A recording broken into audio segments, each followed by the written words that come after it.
नमस्कार साथीगण।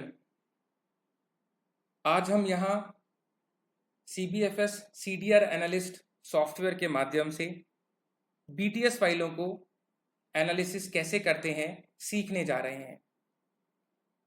सर्वप्रथम हमें ये पता होना चाहिए कि BTS फाइल होती क्या है। जब भी हम कोई कॉल करते हैं या जब भी हमारे पास कोई कॉल आता है तो वो एक टावर के माध्यम से रूट होता है। यदि किसी कारणवश किसी केस में हमें पर्टिकुलर टावर का इनकमिंग आउटगोइंग या जितनी भी कॉल उस टावर के थ्रू रूट हुए हैं उनके कॉल लॉग्स देखने हों तो उसके लिए हम उस फाइल को BTS फाइल कहते हैं। इसे हम लोग टावर डंप के नाम से भी जानते हैं। BTS फाइल भी एक्सेल फॉर्मेट में उपलब्ध होती है। अब हम देखते हैं कि BTS फाइल में कौन कौन से कॉलम्स अवेलेबल होते हैं। जैसा कि हमने CDR में डिस्कस किया था वैसे ही BTS में भी ऑलमोस्ट वो सभी कॉलम होते हैं जो हमारे पास में CDR में उपलब्ध थे, जैसे calling number, called number, date, time, duration, cell ID, call type, IMEI number, IMSI number and roaming. जैसा कि मैंने आपको पहले बताया था, कॉलिंग नंबर और कॉल नंबर हमें यह बताते हैं कि किन दो व्यक्तियों के बीच में कम्युनिकेशन हुआ है। डेट हमें डेट के बारे में, टाइम जिस टाइम पे वो कॉल इनिशिएट हुआ वो टाइम आता है, ड्यूरेशंस कितने सेकंड्स कम्युनिकेशन हुआ है वो देखने के काम आती है, सेल आईडी जिस पर्टिकुलर टावर का हमने डेटा मंगाया है जिसको हम इन्वेस्टिगेट कर रहे हैं वो सेल आईडी में आएगा, कॉल टाइप कि कॉल इनकमिंग है, आउटगोइंग है, SMS इनकमिंग है, SMS आउटगोइंग है, IMEI किस हैंडसेट को यूज किया गया, IMSI किस सिम को यूज किया एंड रोमिंग। ये सभी वही कॉलम्स हैं जो हम लोग CDR में ऑलरेडी डिस्कस कर चुके हैं। अब हम यहाँ ये देखेंगे कि हमारे सॉफ्टवेयर के माध्यम से BTS फाइलों को किस तरीके से इंपोर्ट किया जाता है और किस तरीके से उसका एनालिसिस किया जाता है। उसके लिए हमें सॉफ्टवेयर की लॉगिन स्क्रीन पे जाना होगा और वहाँ पर हमें ID पासवर्ड एंटर करना होगा। जैसे कि पहले भी आपको बताया हुआ है कि जो ID है वो CDR है और जो पासवर्ड है वो एडमिन है। आप जब उसको एंटर करके ओके करेंगे तो मेन स्क्रीन आपके सामने आएगी। वहाँ पे राइट में टॉप पे आप देखेंगे तो BTS प्रोजेक्ट का आपको ऑप्शन दिखेगा। BTS प्रोजेक्ट पे क्लिक करने के बाद में एक छोटी विंडो अपीयर होगी जिसमें आपको अपने प्रोजेक्ट का नाम लिखना है या केस का नाम लिखना है या FIR का नाम लिखना है, थोड़ा सा मेमोरेबल हो जिससे आप इजीली उसको रिकॉग्नाइज कर सकें। बिकॉज हमारे यहाँ पे कोई भी डेटा हम इंपोर्ट करते हैं तो वो सेव हो जाता है। यदि कभी इन फ्यूचर हमें कभी रिक्वायरमेंट होता है उसको पुनः देखने के लिए तो हम उसको क्लिक कर कर ओपन कर सकते हैं। विंडो के बाद में आपके सामने जो स्क्रीन होगी वहां पे राइट में टॉप पे ऐड शीट का बटन होगा जिसके ऊपर अपन को क्लिक करना है। क्लिक करने के बाद पुनः एक छोटी विंडो आपके सामने अपीयर होगी। अभी तक जो भी हमने किया है वो वैसा ही है जैसा कि हम CDR में ऑलरेडी कर चुके हैं, लेकिन आप यहां देखेंगे कि आपको एक ग्रुप का ड्रॉप डाउन दिख रहा होगा और साथ में एक प्लस का मार्क दिख रहा होगा। यह यहां पर क्यों है? बेसिकली BTS में क्या होता है कि कभी कभी किसी किसी केसेस में सेम क्राइम मल्टीपल लोकेशन पे होता है, तो यदि हमें उस केस को एनालिसिस करना है तो उस केस में हमें उन सभी लोकेशंस का टावर डेटा मंगवाना पड़ता है।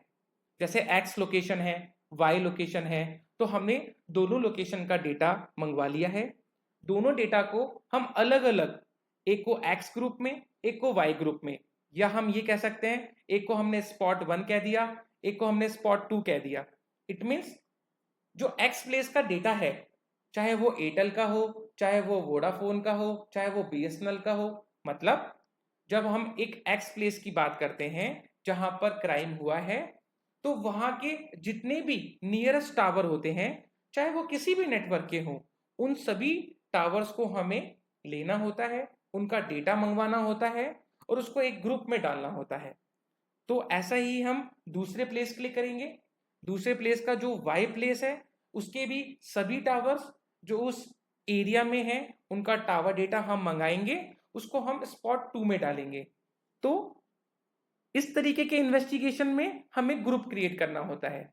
यदि हम चाहें तो बिना ग्रुप के भी, जैसे हमने सीडीआर में इन्वेस्टिगेशन किया था, वैसे भी हम आगे बढ़ सकते हैं, क्योंकि हमारे सॉफ्टवेयर में एक बार यदि आप आगे बढ़ गए उसके बाद भी यदि किन्हीं 2 शीटों को या किन्हीं भी 3 शीटों को आप मर्ज करना चाहें तो वो प्रोविजन अवेलेबल है। अब यहां पर हम लोग प्लस पे क्लिक करते हैं। प्लस पे क्लिक करने के बाद में एक टेक्स्ट बॉक्स अपीयर होगा, वहां पर हमने स्पॉट 1 डाल दिया और उसको ऐड कर दिया। यहां पर वो स्पॉट 1 हमारे सॉफ्टवेयर में सेव हो गया है। अब हमें ऐड फाइल करना है। ऐड फाइल करेंगे, सिस्टम ब्राउज करेंगे, फाइल को चूज करेंगे, 2 फाइल हमारे सामने आ जाएंगी।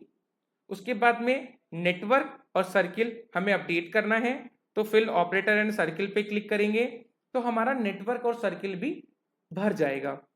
फिर हमें चेक करना है कि जो हमारे कॉलम्स हैं वो एक्सेल में दिए गए कॉलम से मैच हो रहे हैं क्या, क्या हमारी सभी जगह राइट का मार्क आ रहा है क्या। यदि आ रहा है तो बहुत अच्छा है, नहीं आता है तो हमें उसको ऐड करना होगा। जैसा कि मैंने आपको सीडीआर में बताया था कि एक्सेल का यदि कॉलम हमारे डेटाबेस से मैच नहीं होता है तो हमें उस कॉलम नेम को हमारे डेटाबेस में ऐड करना पड़ता है। उसके बाद में हम सब्सक्राइबर डिटेल या टावर डिटेल पे क्लिक करेंगे। सब्सक्राइबर डिटेल पे और टावर डिटेल पे आप अपनी रिक्वायरमेंट के अकॉर्डिंग चेकबॉक्स लगा सकते हैं, बिकॉज बीटीएस एनालिसिस कर रहे हैं, टावर के बारे में हमें पता है। तब भी आप चाहें कि हमें टावर डिटेल्स पे क्लिक करना है और हम चाहते हैं कि टावर का एड्रेस भरा है तो आप उसके ऊपर क्लिक कर सकते हैं। उसके बाद में आपको सेलेक्ट एंड गो पे जाना है। सेलेक्ट एंड गो पे जाएंगे तो सॉफ्टवेयर अपना प्रोसेसिंग स्टार्ट करेगा और स्टार्ट करने के बाद में हमें एक एनालिसिस फाइल उपलब्ध करा देगा। यह फाइल हमारी जो मेन एनालिसिस विंडो है उस पर आपको दिखेगी। अब यहाँ हम नीचे की तरफ देखेंगे तो बहुत सारी एनालिसिस फाइल हमारे पास में उपलब्ध हैं। जैसे पहली करेक्टेड कॉल टाइप को आसान करने के लिए होती है। इसके अलावा सेल आईडी का एड्रेस भी हम यहाँ पर देख सकते हैं। दूसरा मैक्स कॉल, टावर का जितने भी समय का हमने डेटा मंगाया है उसमें सबसे ज़्यादा किस नंबर से कॉल आए या किस नंबर द्वारा कॉल किए गए हम देखना चाहें तो हम देख सकते हैं। ऐसे ही मैक्सिमम लोकेशन, बिकॉज जब टावर डेटा हम अपलोड कर रहे हैं तो वहाँ पे ऐसा नहीं है कि हम एक ही टावर अपलोड कर रहे हैं। वहाँ पर हो सकता है कि हमारे पास किसी पर्टिकुलर नेटवर्क के बहुत सारे टावर हों। तो उस केस में, या जैसे मैंने आपको बताया था कि जब हम एक पर्टिकुलर स्पॉट बनाते हैं तो वहाँ पर जरूरी नहीं है कि हम एयरटेल के ही टावर उठाएंगे। वहाँ पे हमें एयरटेल, वोडाफोन, बीएसएनएल सभी कंपनीज के टावर्स उठाने होते हैं। तो यहाँ पर मैक्स लोकेशन आपको ये बताती है कि सबसे ज़्यादा जो कॉल्स इनिशिएट हुए वो किस टावर से हुए। उसके बाद में मैक्स सर्किल कॉल, जब टावर से कनेक्टिविटी हुई तो किस किस स्टेट के नंबर्स वहाँ पर मौजूद थे, या वहाँ से जब कॉल इनिशिएट हुआ तो किन किन स्टेट्स के नंबर पे हुआ हम देखना चाहें तो देख सकते हैं। ऐसे ही मैक्सिमम ड्यूरेशन, सबसे ज़्यादा कम्युनिकेशन इन सेकंड्स किस मोबाइल के द्वारा हुआ वो हम देखना चाहें तो हम देख सकते हैं। इसके बाद में मैक्स IMEI, कौन सा हैंडसेट है जो सबसे ज़्यादा यूटिलाइज हुआ, या किसी हैंडसेट से मल्टीपल नंबर भी कनेक्टेड हैं तो भी हम यहाँ पर उसे देख सकते हैं। अब हमने जैसे स्पॉट 1 ऐड किया था वैसे ही हम स्पॉट 2 ऐड करेंगे, बिकॉज जैसे मैंने आपको पहले बताया था कि हमारे पास में 2 लोकेशन है, एक्स लोकेशन और वाई लोकेशन। जो क्राइम हुआ है सेम क्राइम एक्स लोकेशन पे हुआ है, वैसा ही कुछ क्राइम वाई लोकेशन पे हुआ है। तो हमने एक्स लोकेशन का डेटा स्पॉट 1 बनाकर उसमें ऐड कर दिया है। ऐसे ही वाई लोकेशन का जो डेटा है हम स्पॉट 2 बनाएंगे और उसमें ऐड करेंगे। यहां पर जैसे हमने स्पॉट 1 में ऐड फाइल किया था वैसे ही स्पॉट 2 में ऐड फाइल करेंगे। ऐड फाइल करेंगे तो सिस्टम ब्राउज होगा, फाइल सेलेक्ट करेंगे। सेलेक्ट करने के बाद में फिल ऑपरेटर एंड सर्किल करेंगे। फिर हम चेक करेंगे कि हमारे जो सारे कॉलम्स हैं वो मैच तो हो रहे हैं ना। फिर सब्सक्राइबर डिटेल और टावर डिटेल्स को चूज करेंगे और सेलेक्ट एंड गो करेंगे। सेलेक्ट एंड गो करने के बाद हमारा सॉफ्टवेयर प्रोसेस करेगा और प्रोसेस करने के बाद हमें मेन एनालिसिस विंडो पे ले आएगा, जहां पर हमें स्पॉट 2 में हमने जो डेटा चढ़ाया है उसकी सभी एनालिसिस फाइलें दिखाई देंगी, जैसे corrected file, maximum call file, maximum location, maximum circle call, maximum duration, maximum IMEI। ये सभी फाइलें हमारे पास में उपलब्ध होंगी। अब हम लोग मूव करते हैं हमारी सर्च स्क्रीन के ऊपर। जैसा कि हम पहले भी डिस्कस कर चुके हैं कि हमें एनालिसिस फाइल में किन्हीं भी एक नंबर, 2 नंबर, 3 नंबर को यदि सर्च करना है कि क्या वो नंबर हमारे इस एनालिसिस फाइल में उपलब्ध है क्या, तो हम सर्च नंबर वाला जो टेक्स्ट बॉक्स है उसमें कॉमा सेपरेटेड में नंबर डालकर सर्च बटन को क्लिक कर कर वो डेटा चेक कर सकते हैं। इसी तरीके से हम यदि IMEI देखना चाहें तो IMEI देख सकते हैं। हम छोटे कॉल, बड़े कॉल देखना चाहें तो ड्यूरेशन वाले जो ड्रॉप डाउन है उसके माध्यम से देख सकते हैं। हम ये देखना चाहें कि किसी पर्टिकुलर स्पेसिफिक सर्किल का कोई कॉल है तो हम सेलेक्ट सर्किल के माध्यम से वो भी चेक कर सकते हैं। इसके अलावा हम डेट एंड टाइम के माध्यम से हमारे डेटा को शॉर्ट भी कर सकते हैं और उसके ऊपर भी हम एनालिसिस कर सकते हैं। यहाँ पर एक टाइम स्पेसिफिक के नाम से भी बटन अवेलेबल है, जहाँ पे हम यूनिक ए या यूनिक AB, मतलब ऐसे नंबर जो एक पर्टिकुलर टाइम पे तो उपलब्ध था, ना पहले था ना बाद में था, यदि वो हम निकालना चाहें तो हम निकाल सकते हैं। उसके लिए जैसे फॉर एग्जांपल 12 बजे कोई क्राइम हुआ, अब हम लोग ये अज्यूम करते हैं कि 12 बजे क्राइम हुआ है तो लगभग उसी टाइम के आसपास क्रिमिनल वहां आया होगा। लेट से हमने 11 बजे से लेके 1 बजे तक का समय सेलेक्ट किया और यूनिक ए पे क्लिक किया, तो उसमें यूनिक ए में हमें वो नंबर जो 11 से 1 के बीच में तो मल्टी टाइम्स अवेलेबल था, लेकिन उससे पहले या उसके बाद में अवेलेबल नहीं था, वो सभी नंबर्स हमें सॉफ्टवेयर शो कर देगा।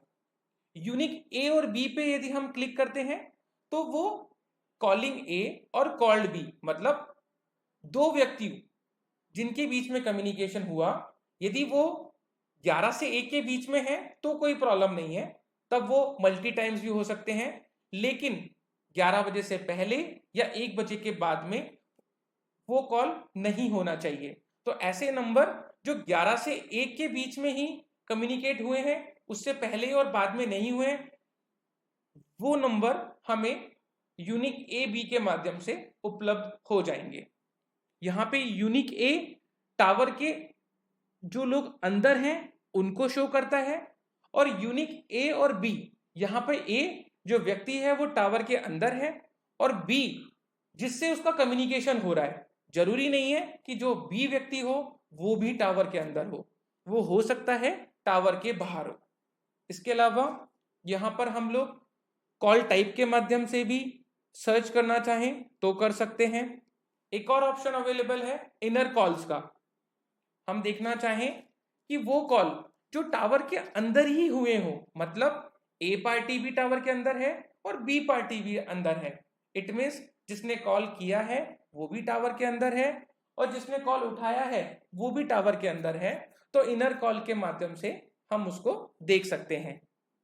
यहाँ पर न्यू नंबर, जैसे हम लोग CDR में काम लेते हैं वैसे ही हम न्यू नंबर को यूज करना चाहें तो कर सकते हैं।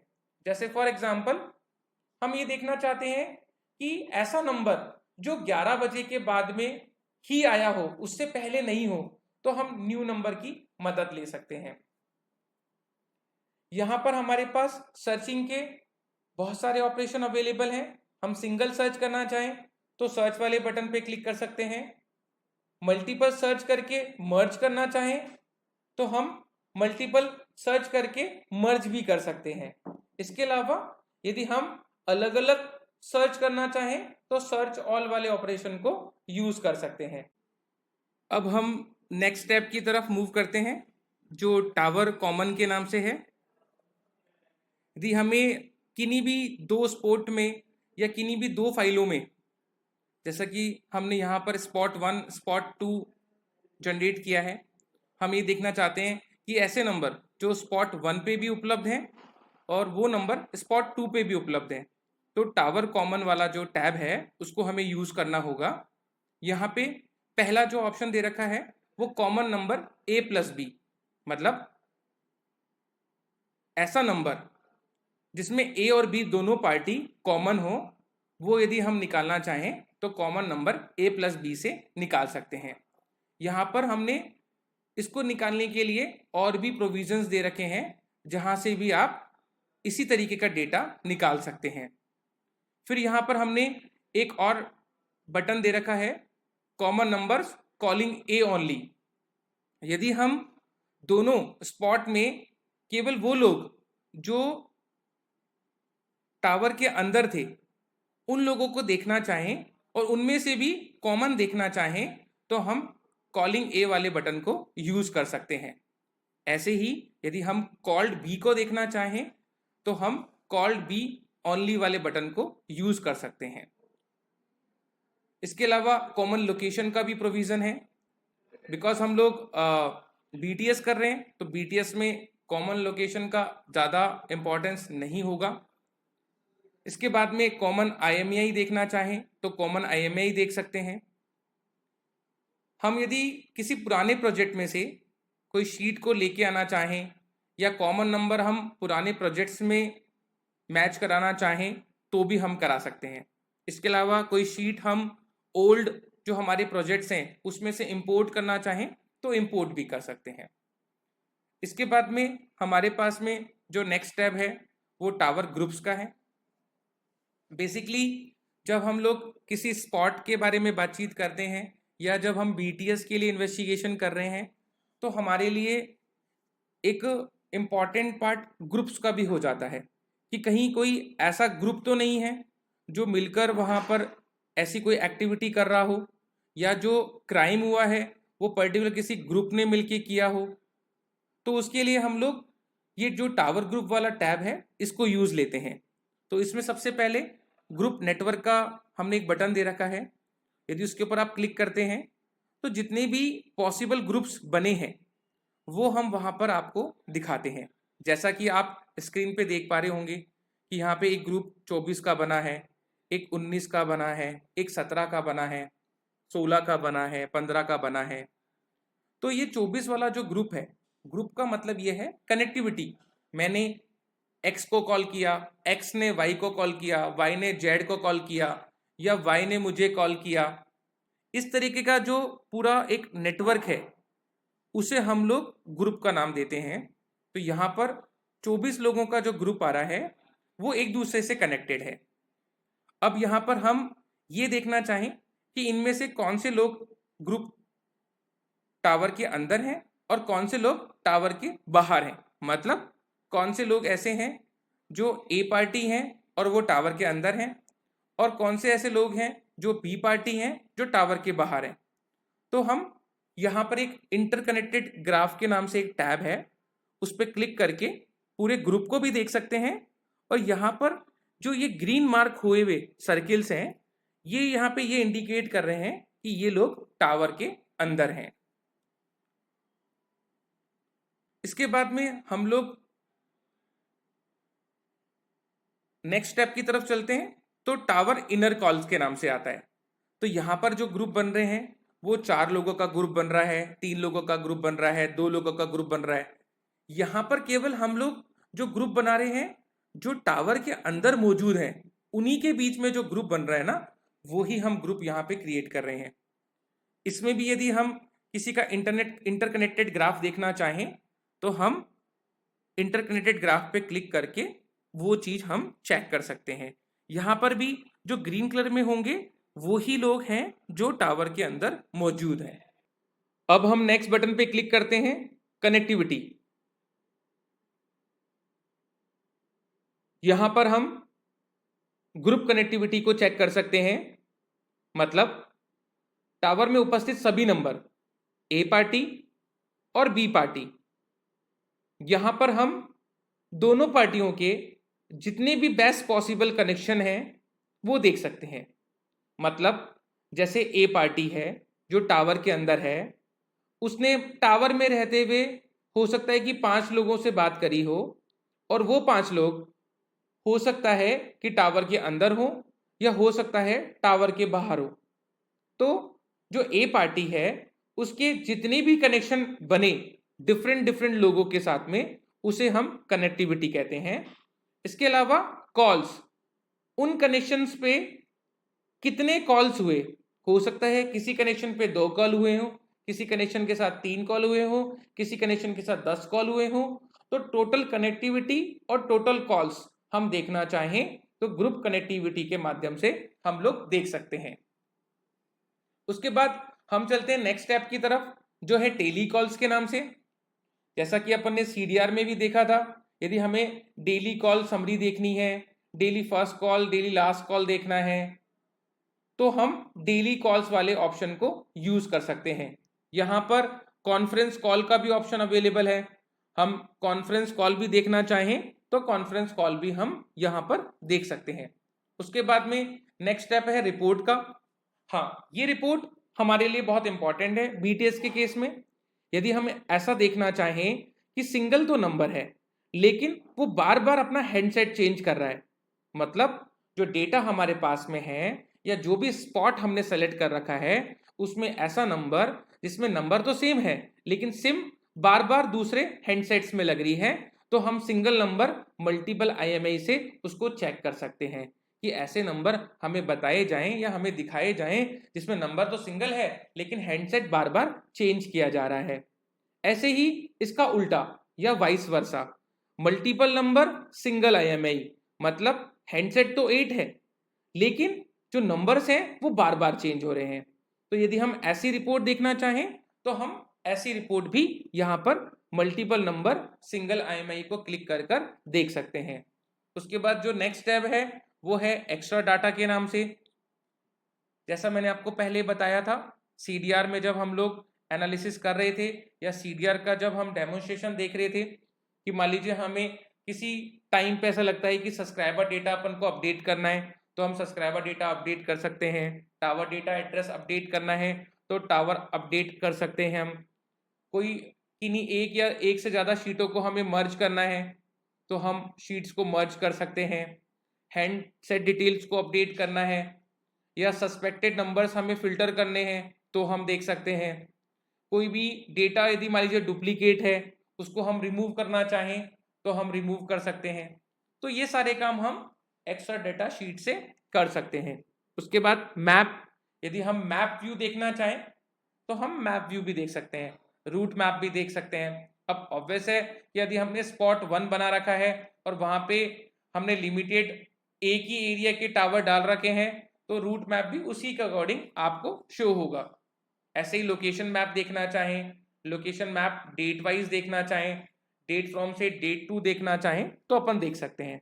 उसके बाद एक्सपोर्ट का ऑप्शन, आपने जो भी फाइल एनालिसिस करी है उसको यदि आप एक्सपोर्ट करना चाहें अपने सब ऑर्डिनेट्स के लिए, अपने जूनियर्स के लिए, तो आप यहाँ से उसको एक्सपोर्ट कर सकते हैं। या फिर आप सॉफ्टवेयर से हट के एक्सेल फाइल में कुछ एक्सपेरिमेंट करना चाहें या कुछ एनालिसिस करना चाहें तो आप एक्सपोर्ट करके एनालिसिस कर सकते हैं।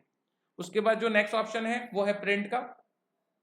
आपको मान लीजिए कोई रिपोर्ट निकालनी है, अब यदि आप एक्सपोर्ट करते हैं एक्सेल में और उसका प्रिंट निकालते हैं तो उसका प्रिंट प्रॉपर तरीके से सेट नहीं हो पाता है, तो हमने आप लोगों के लिए प्रिंटेबल फॉर्मेट में ऑलरेडी शीट्स को अरेंज कर रखा है। तो आप जो भी शीट चाहें, करेक्टेड चाहें, मैक्स कॉल चाहें, मैक्स ड्यूरेशन चाहें, मैक्स लोकेशन चाहें, मैक्स आईएमईआई चाहें, या आप चाहें कि मैं एक्सपोर्ट ऑल, जितनी भी ये सारे फॉर्मेट्स हैं ये एक साथ मेरे प्रिंटेबल फॉर्मेट में आ जाएं, तो आप वो भी यहाँ पर निकाल सकते हैं। तो ओवरऑल हमारा यहाँ पे डिस्कशन कंप्लीट होता है। बीटीएस का जो बेसिक नॉलेज है वो मैं आपको आज दे चुका हूँ। इसमें किसी तरीके का भी कोई कंसर्न है या आपको कोई डाउट है या आपकी कोई क्वेरी है तो उसके लिए आपको हमने हमारे एग्जीक्यूटिव्स के नंबर दे रखे हैं, आप उनसे रेगुलर कम्युनिकेशन में रहें और वीडियो को प्रॉपर तरीके से दोबारा यदि आपको लगता है कि आपको सुनना चाहिए, देखना चाहिए, तो आप दोबारा देखें। और जब वीडियो देखें तो साथ में आप कोशिश करें कि आप इन्वेस्टिगेशन भी करते चले। कोई एक फाइल आप ले लें, यदि आपके पास कोई बीटीएस का केस है तो आप उसको पैरेलली, मेरे जैसे जैसे मेरा प्रेजेंटेशन चल रहा है, जैसे जैसे मैं आपको ट्रेनिंग दे रहा हूं, यदि आप उसके साथ कंटिन्यू कंटिन्यू करते जाएंगे ना, तो आपके लिए थोड़ा सा ईजी हो जाएगा। तो आज के लिए इतना ही। फिर मैं आपको दोबारा फर्दर जो भी हमारी मीटिंग्स होंगी या जो भी ट्रेनिंग्स होंगी उसके लिए मैं आपको अपडेट कर दूंगा। Thank you.